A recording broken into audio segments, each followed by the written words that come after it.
올해는 추천자 전형의 경쟁률이 좀 내려갈 겁니다. 올해는 추천자 전형의 경쟁률이 좀 내려갈 겁니다.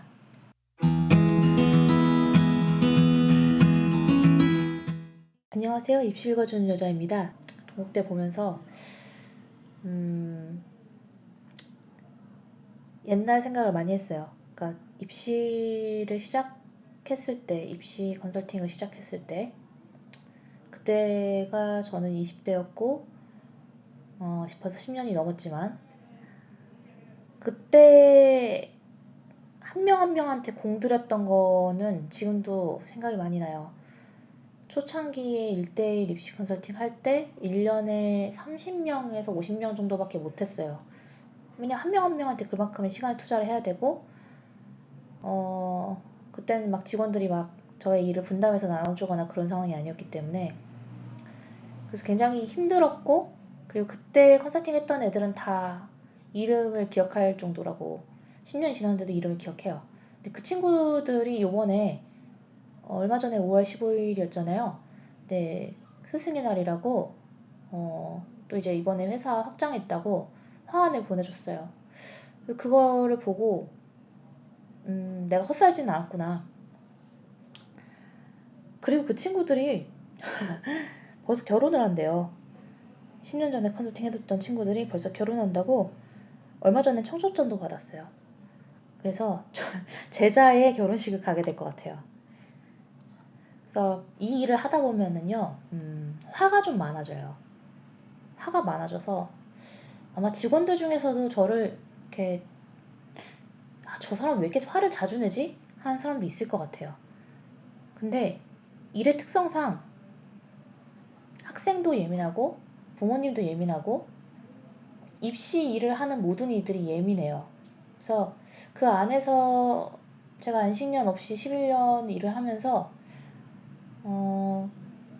사실 제가 굉장히 무던한 사람이었거든요. 잠을 잘 때도 머리를 딱 대면 바로 잠들었는데, 뭐 학교에서는 뭐 거의 뭐 잠순이었고요. 고등학교 다닐 때는 아마 하루에 16시간 정도 자지 않았을까 싶은데, 근데 입시를 하고 나서는 하루에 6시간도 못 자기도 하고, 이제 정말 시즌 때 그 수시 지원 컨설팅 모니터링, 실시간 모니터링 하거든요. 그때는 4일 동안 거의 잠을 안 자요. 그렇게 해서 커리어도 쌓고 또 이제 좋은 인맥들도 많이 쌓았죠. 저를 뭐 10년이나 지났는데 결혼식에 초청을 해줄 정도니까요. 근데 최근에 매너리즘에 빠진 게 아닌가 이런 생각도 가끔 했어요. 매너리즘이라는 게 뭐 대단한 게 아니라, 스트레스는 예전과 같은데 이 학생을 사랑하는 마음, 이 학생이 정말 앞으로 인생에서 잘 되기를 바라는 마음은 예전만큼일까에 대해서 고민을 많이 했던 것 같아요. 아직 결론을 내리지 못했어요. 왜냐면은 초창기에 컨설팅 했던 학생들은 뭐 거의 가족 같은 분위기로 하고 막 새벽 3시까지 4시까지 붙잡고 하고 했었는데, 지금은 그렇지 않죠. 딱 근무 시간에만 일을 합니다. 그렇다고 해서 근무 시간에 일을 남들보다 덜 하느냐? 그렇진 않아요. 제 근무 시간이 10시부터 10시고 뭐 12시간 동안 거의 식사를 하지 않고 일을 합니다. 올해도 지금 학생들이 많이 들어오고 있는데, 올해도 꼭 합격을 많이 했으면 좋겠어요. 결국에는 어떤 결과를 얻기 위해서 이곳에 오는 거기 때문에 10명 중에 9명을 붙이는 것이 사실 대단한 일이지만, 사실 저 입시 컨설팅 하면서 그 10명 중에 한 명, 안 된 한 명한테 더 미안하고 뭐 안타까운 마음이 더 많이 컸던 것 같아요. 물론 이제 그 친구가 열심히 하지 않았으면 전혀 그런 마음이 없겠지만, 정말 열심히 했는데도 또 저조차도 열심히 도와줬고 좋은 조언을 해줬고 좋은 컨설팅이 진행됐어도 안 되는 경우도 있어요. 항상 마음을 좋은 상태로 조절하는 게 쉽지 않은 것 같아요. 자, 지금 보고 있는 페이지는 동국대학교 두드림 전형에 대한 페이지입니다. 선발 배수는 특정 학과는 2.5배수, 대부분 3배수고요. 서류종합평가 100%에 일당의 성적 70%에 면접 30 이렇게 들어갑니다. 수능 최저 미적용이고요. 전형 요소별 최고 기본 점수는 기본 점수를 600점을 주고 시작해요. 그래서 저는 이런 거에 대해서 좀 납득을 못하는 게 왜 기본 점수를 주고 시작하는지 잘 모르겠어요. 근데 그냥 여러분들이 이해하기 쉽게 설명을 해드리면 기본 점수의 폭이 너무 큰 차이가 나버리면 면접에서 그 제대로 점수를 내기가 힘들어집니다. 그래서 여러분들이 이렇게 생각하시면 돼요. 기본 점수가 높으면 높을수록 면접 반영 비율이 더 높아진다. 왜냐면 기본 점수가 높으면 서류 종합평가의 그 점수는 합격자 3배수 내에서는 거의 비슷할 거란 말이에요. 그럼 결국에 그 학생들을 줄 세우는 건 면접이 될 거라는 거죠. 서류종합평가는 학교생활기록부, 자소서에 기록된 내용을 평가 항목, 지원 동기 및 진로계획, 자기주도적 학습 능력, 전공적 합성, 인성 및 사회성별로 종합평가하는 것입니다. 면접평가는 제출 서류를 바탕으로 평가 항목, 전형 취지 적합성, 발전 가능성, 인성 및 사회성에 대해서 개별 면접 실시를 하고 면접위원 2인으로 아예 정해져 있습니다. 10분 내외에 질의응답을 하게 되는데요. 동국대학교 같은 경우도 내신이 안 좋아도 면접으로 뒤집는 케이스를 제가 굉장히 많이 봤고요. 동국대학교에 이제 유명한 학과들 많이 보냈는데 그 학과들에 대해서도 제가 좀 분석을 해드릴 겁니다. 제일 유명한 건 경찰 관련 학과죠.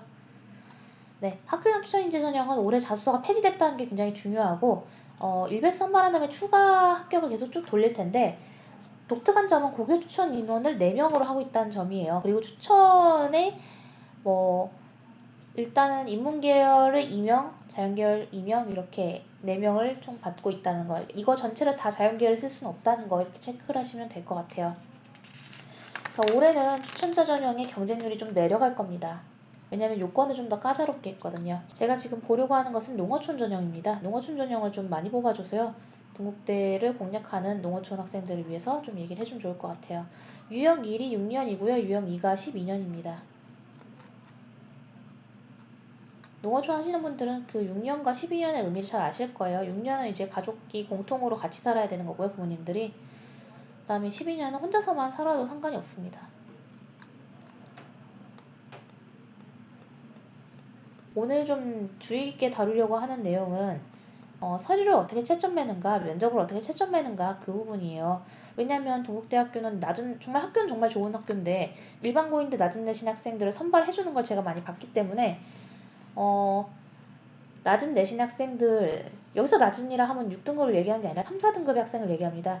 그런 학생들이 가장 최상으로 쓰기에 좋은 학교라고 일단 말씀을 드리고 싶고요. 증빙서류 작성 시의 유의사항은요. 이제 이런 거예요. 국외고등학교 애들 같은 경우에는 증빙서류 목록표를 작성하고 증빙서류를 10매 이내로 제출하라는 거죠. 이건 학교별로 그 증빙서류가 어떤 학교는 5페이지, 어떤 학교는 10페이지, 어떤 학교는 20페이지까지 요구를 하기 때문에 그 부분 학교별로 다 확인을 하셔야 합니다. 이걸 대행해서 해주는 데는 없으니까요. 여기가 중요하다고 했죠. 서류종합평가 반영 방법. 그러니까 도드림 전형이나 그 다음에 그 외의 모든 학종의 성격을 갖고 있는 모든 전형은 전부 다 그 서류종합평가를 이 방식대로 채점하겠다라고 이미 밝히고 있는 것입니다. 그리고 학교생활 충실도를 지원 동기 및 진로 계획에서 15점, 자기주도적 학습 능력 25점, 전공적 합성 40점, 인성 및 사회성 20점 이렇게 본다는 거죠. 그러니까 애초에 스토리 구성을 할 때 지원 동기와 진로 계획을 반드시 4번에 넣으실 거고요. 그 다음에 자기주도적 학습 능력과 관련해서는 1번에 쓰게 될 겁니다. 전공적 학습과 관련해서는 2번과 1번에 함께 녹여내시는 게 좋을 거고요. 인성 및 사회성은 3번 문항에서 평가가 될 겁니다. 학교나 추천 인재는 진로 계획을 미평가하고 지원 동기라든가 이런 부분을 평가하려고 하나 봐요. 그리고 자기주도적 학습 능력이 40% 들어가는데 결국에는 성적을 좀 더 보겠다라는 거죠. 그러니까 성적을 최대한 많이 반영하겠다 이렇게 이해를 하고 올해는 작년처럼 막 3등급 학생들이 학교장 추천 전형에 붙는 경우는 많지 않을 것 같다. 대신에 외고 같은 경우에 3등급이면 상당히 상위 성적이잖아요. 외고 학생들이 3등급의 경우에 이제 학교장 추천 전형을 받아서 합격하는 것에는 크게 무리가 없을 것 같습니다. 면접고사 반영 방법 볼게요. 면접으로 뒤집게 하는 학생들 많이 봤거든요. 지금 보시면 전형 취지 적합성, 그러니까 두드림 전형은 이 친구가 두드림 할 수 있는 친구인가 그걸 볼 거고요. 그 다음에 전공 적합성은 우리가 잘 알고 있는 그 전공을 해나갈 수 있는지에 대해서, 전공에 대한 연구를 얼마나 심화 있는지에 대해서 살펴보게 될 겁니다. 그리고 이제 발전 가능성은 그 친구가 어떤 것을 배우고 느꼈는가를 위주로 채점을 하게 됩니다. 인성 및 사회성의 경우에는 사실 30점의 배점은 좀 높은 편이라고 생각이 드는데요. 기본 점수가 18점이기 때문에 여기서의 사회성은 의사소통 능력이라고 보시면 돼요. 의사소통 능력이 뛰어난지, 척하면 척 알아듣는지 이런 것들을 주로 채점한다고 보시면 됩니다. 자소서 작성 방법은 대기업의 공통문항과 대학 추가문항이 있는데요. 공통문항은 이미 아실 거기 때문에 추가문항에 대해서 좀 더 자세히 살펴보도록 하죠. 자, 추가문항의 경우 지금 재직자 전형만 조금 문항이 다르기 때문에 따로 읽어드릴게요. 일단 두드림 전형과 농어촌 학생, 그 다음에 특수교육 대상자를 포함해서 4번 문항은 자신의 노력과 역량을 바탕으로 해당 전공에 대한 지원 동기 및 진로 계획을 구체적으로 기술하십시오. 아까 제가 평가사항에서 이게 15점짜리라고 말씀드렸잖아요. 그래서 지원 동기와 진로 계획을 최대한 다른 사람과 비슷하지 않게 쓰는 것에 집중해주세요. 쓰고 나서 읽어보면서 이건 남들도 이렇게 쓸 것 같다 싶으면 과감히 지우고 다시 한번 써보는 것도 권장합니다. 또한 동국대학교는 자기소개서의 반영 비율이 상당히 높은 학교이기 때문에 3등급, 4등급의 학생도 자소서를 잘 씀으로써 동국대학교에 합격하는 것이 충분히 가능합니다. 재직자 전형의 경우에는 뭐가 다른가요? 그러니까 교내활동, 그러니까 이거 문항 자체는 같고요. 교내활동 중심을 작성하되 학교장 허락을 받고 참여한 교활동을 포함할 수 있고, 이제 재직자 전형의 경우에는 고등학교에서의 내용은이라는 표현이 추가됐네요. 근데 이런 거 가지고 문항은 제가 보기엔 그냥 똑같다고 봅니다. 학교장 추천 인재 전형이 올해 자소서가 폐지됐다는 게 좀 아쉬운 점이다. 그리고 그럼 입결은 오를 것이다. 이렇게 생각하시면 될 것 같습니다.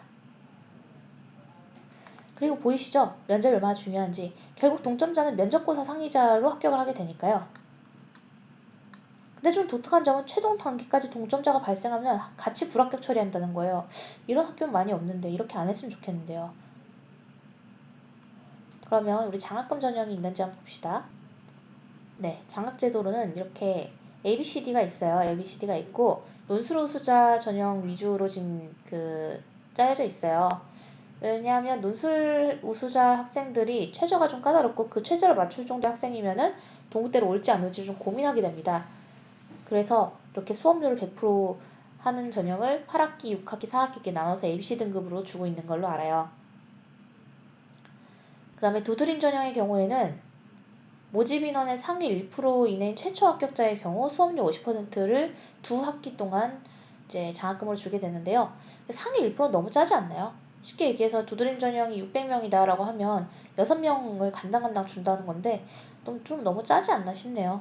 퍼센테이지 좀 늘리거나 이거 좀 멋있게 해주거나 하면 좋을 텐데, 그래서 결론은 광운대학교가 짱이다. 광운대학교가 광운찬비제 전형에서 거의 60명 정도를 60명인가 70명인가요? 한 6, 70명 정도를 아예 몇 학기였나요?